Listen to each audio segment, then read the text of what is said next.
윤택 의원님. 예, 감사원장님. 네. 그 내년도 그 감사활동 경비 예산이 169억 원이 편성이 되어 있습니다. 네. 기억하십니까? 예. 근데 감사원은 국회가 요구하는 자료를 제대로 제출하지는 않았습니다. 그리고 유병호 사무총장은 자기가 좋아하는 책 300권을 예산으로 구입한 다음에 직원들에게 배포를 했습니다. 또 국내 여비를 보니까 해외 출장 여비로 전용을 해서 쓴 사례들도 있습니다. 근데 무엇보다도 그 잘못보다도 무엇보다 더 큰 문제는 유병호 최달령 사무총장이 취임한 이후에 3년째 표적감사 그리고 감싸기 감사를 계속 저질러 왔습니다. 같은 물이라도 소가 마시면 우유가 되고 뱀이 마시면 독이 된다는 말씀 들어보셨지 않습니까? 네. 저는 지금 감사원에 유병호 최달령 사무총장이 지휘하고 있는 감사관들 그리고 정치검찰이 지휘하고 있는 특수부의 일부 검사들을 비리의 주인공이 아니라 범죄의 주인공들이라고 저는 생각을 하고 있습니다. 국민의 그 아까운 세금이 그 타이거파와 같은 범죄 수준의 행동을 저지르는 공무원을 위해서 쓰이게 하는 것 저는 바람직하지 않다고 생각을 합니다. 그래서 아까 심하시더라도 들어보십시오. 제 의견입니다. 특수활동비 문제는 위원장님께서 이미 원칙을 선언하셨으니까 저기에 그게 공감한다는 말씀을 드리고 그래서 저는 감사활동 경비 예산이 있지 않습니까? 이 부분을 각각의 비목마다 전부 일률적으로 20%씩을 삭감하는 것이 옳다는 생각을 가지고 있는데 원장님 생각은 어떻습니까? 저희들 감사가 저희들 본연의 업무 아니겠습니까? 저희들 감사라고 있는 기관이고요. 감사활동 경비를 깎으신다면 저희들 감사활동이 위축될 수밖에 없습니다. 사실 저희들 감사원 예산 얼마 되지 않습니다. 인건비 빼고 나면 얼마 되지 않습니다. 네, 그런 작은 예산 가지고 저희들 나름대로 열심히 하고 있습니다. 그런 점을 충분히 좀 감안해 주셨으면 좋겠습니다. 저는 감사원의 예산이 많고 적고를 따지는 것이 아닙니다. 국민을 위해서 이런다면 얼마든지 더 가져다 써도 좋고 국민을 위해서 이러지 않는 조직이라면 얼마든지 삭감을 해도 인건비 외에는 안 줘도 상관이 없다는 생각을 가지고 있습니다. 국민을 위해서 일하고. 근데 지금 3년째 국민 눈에 비치기에는 표적감사와 감싸기 감사밖에는 안 비치는데 그럼에도 불구하고 예산을 더 달라고 말씀하실 수 있는 입장이 되십니까? 저희들 평년 정도 수준으로 요구를 했던 거고요. 아니 저는 예산의 수준을 말씀드리는 것이 아니고 국민의 신뢰를 받는 일을 하고 계시냐 이걸 여쭙는 겁니다. 저희들 나름대로 국민들 나름대로가 아니라 국민 수준에 맞는 국민 정서에 맞는 활동을 하셔야 할 거 아닙니까? 그렇게 하고 전 정권을 상대로 계속 표적 감사를 해왔고 지금은 용산 관제에서 보시다시피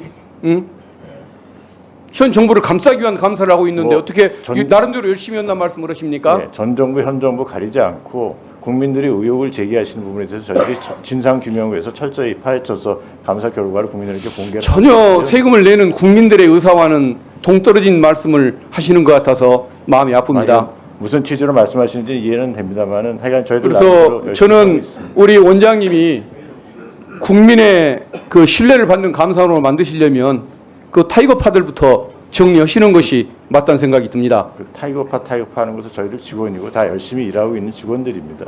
그 직원들이 감사원에 제가 그동안에 가져왔던 감사원의 이미지를 망친다고 보기 때문에 그 말씀을 드리는 겁니다. 그것은 지금 정치검사들 출세를 위해서 이러는 그 특수부의 뭔가 참 희한한 그 검사들과 전 비슷한 수준으로 타이거파를 보고 있는 겁니다. 그 직원들이 하여간 정부에서 하고 있었던 일들 중에 잘못된 부분에 대해서 실체적 진실을 규명하기 위해서 열심히 노력한 것 이상은 없습니다. 예, 아무튼 뭐 원장님은 그렇게 생각하고 계신다는 것 일단 알겠습니다. 예. 하여간 뭐 우려의 목소리는 제가 충분히 감안해서 잘 진행하도록 하겠습니다. 잘 좀 통제 좀 해주십시오. 법제처장님, 그 법령정보센터 화면을 시각장애인들이 접근하기 좋게끔 그 시스템 개선하는데 7억여 원의 예산이 필요하고 그다음에 법조교육 시스템 그 DB가 해킹당하지 않도록 네. 그 망을 분리하는데 3억 정도 예산이 필요하다는 그런 의견을 들은 적이 있는데 그게 절실한 예산이 맞습니까? 네, 그 절실한 예산입니다. 네. 주십시오. 예. 예, 예. 좀 높일 수 있도록 함께 노력할 수 있으면 좋겠습니다. 예, 특히 그 시각장애인과 관련돼서 예. 시각장애인들이 정보 접근을 좀 예. 쉽게 할 수 있도록 예. 그 화면 전체를 좀 시스템을 좀 바꾸고 예. 또 예를 들면 이제 출력도 점자로 할 수 있고 하는 식으로 시각장애인뿐만 아니라 취약계층들을 위한 그런 그 편리한 그 시스템을 구축하려고 열심히 노력을 하고 있는데 예. 거기에 대한 예산이 뒷받침이 좀 필요합니다. 알겠습니다. 네. 예. 그리고 법원행정처장님, 예. 국선 변호료 그 지원과 관련된 예산들이 보니까 예. 2008년 이후에 한 푼도 오르지가 않은 것 같습니다. 예. 국선 변호인들 우수 인력 채용하고 예. 그다음에 자기 돈을 내가면서 사무실을 지금 운영한다고 변협 쪽을 통해서 들려오는 말들이 그렇게 있던데 예. 이 예산을 그래도 좀 올려야만 우수 인재도 유치할 수가 있고 사무실 운영이 내실화되는 거다. 예, 위원님께서 좋은 말씀해 주신 바와 같이 잘 아시는 바와 같이 저희 국선 변호인은 일반 국선 변호인과 전담 국선 변호인이 있지 않습니까? 그런데 전담 국선 변호인 같은 경우에는 주로 어려운 사건 위주로 정해진 사건을 맡는데 그분들이 지금 이제 그 시간당 급여 수당이라고 하는 것이 일반 국선하고 역전이 될 정도로 지금 이제 급여 사정이 좋지가 않습니다. 예산 문제 때문이라고 말씀드릴 수 있고요. 또한 일반 국선 변호료는 아시는 바와 같이 이제 저희들이 해마다 지금 연체가 되고 있습니다. 그런데 이제 이 부분은 정말 저희들이 말씀을 좀 드리고 싶은 것이 그 예산이 충분하지 못한 반면에 저희들이 이제 피고인의 인권 보호를 위해서 또 신속한 재판을 위해서 가급적 많은 피고인들에게 국선 변호인을 선임해서 재판을 진행하고 있는데 그러다 보니까 과거보다는 훨씬 많은 국선 변호인이 선정되는 데 반해서 예산은 훨씬 더 많이 지출되어야 할 구조임에도 불구하고 누적적으로 예산이 이제 연체됨으로 인해서 큰 곤란을 겪고 있는 상황입니다. 많이 관심을 가져주시면은 그 부분에 대해서 저희들이 구체적인 상황을 상세히 말씀드리도록 하겠습니다. 네, 수고하셨습니다.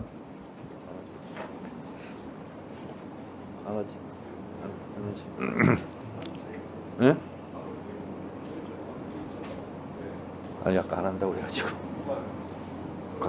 아 그래요? 알겠습니다. 곽기태 의원님 질의해 주세요.